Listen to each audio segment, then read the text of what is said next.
আজ আমরা কথা বলবো সোনো এআই নিয়ে। আমরা জেনেছি এআই দিয়ে অনেক কিছু করা যায়, কিন্তু আমরা কি জানি এআই দিয়ে গানও তৈরি করা যায়, গান লেখা যায়, সেই গানে আবার সুর মিউজিক দেওয়া যায়। সত্যি বিষয়টা দারুণ না? চলুন আজ আমরা দেখব এআই দিয়ে কিভাবে গান লেখা ও সুর এবং মিউজিক করা যায়। আজ আমরা গান তৈরির জন্য ব্যবহার করব সোনো এআই। এই কাজটি করার জন্য আপনি আপনার মোবাইল ফোন অথবা ডেস্কটপ ব্যবহার করতে পারেন। আমরা দেখানোর সুবিধার্থে ডেস্কটপটি ব্যবহার করছি।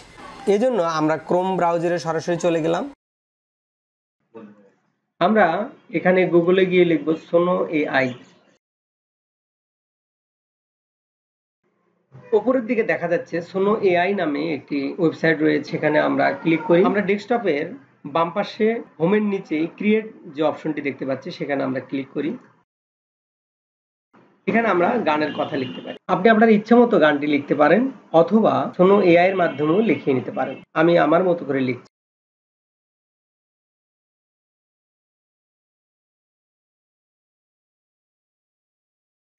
স্টাইলটা কেমন হবে গানের সেখানে আপনি লিখে দিবেন বাংলা ক্লাসিক, আমি লিখলাম।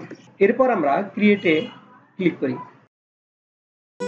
তুমি আমার হৃদয়ে গান, ভালো লাগা সবকিছু,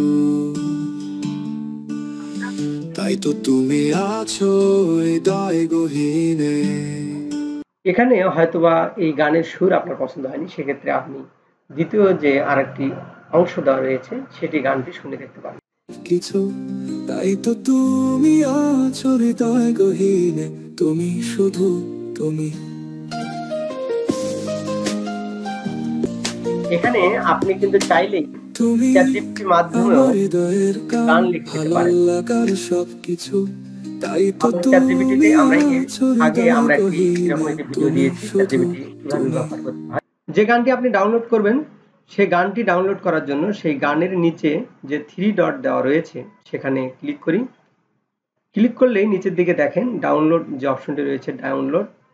এখানে দুইটি অপশন রয়েছে, MP3 অডিও এবং জেনারেট ভিডিও। আমরা MP3 ডাউনলোড করতে পারি অথবা ভিডিওতেও ডাউনলোড করতে পারি। অথবা আপনি যদি MP3 ডাউনলোড করতে চান এখানে ডাউনলোড MP3 অডিও যেখানে দেওয়া রয়েছে ডাউনলোড এনিওয়ে।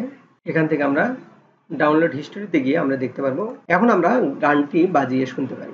এই মাটি এই আকাশ জানে আমার দেশের গল্প মানে।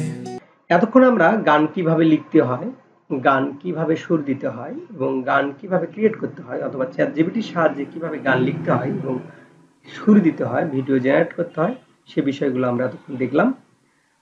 এরপরও যদি আপনাদের কোনো মতামত থাকে সেক্ষেত্রে আপনারা কমেন্ট বক্সে লিখে জানাবেন। আশা রাখি পরবর্তী সময়গুলোতে সেটার আমরা সমাধান করতে পারবো। এরকম নতুন নতুন ভিডিও পেতে আমাদের সাথে থাকুন। এতক্ষণ সাথে থাকবার জন্য ধন্যবাদ।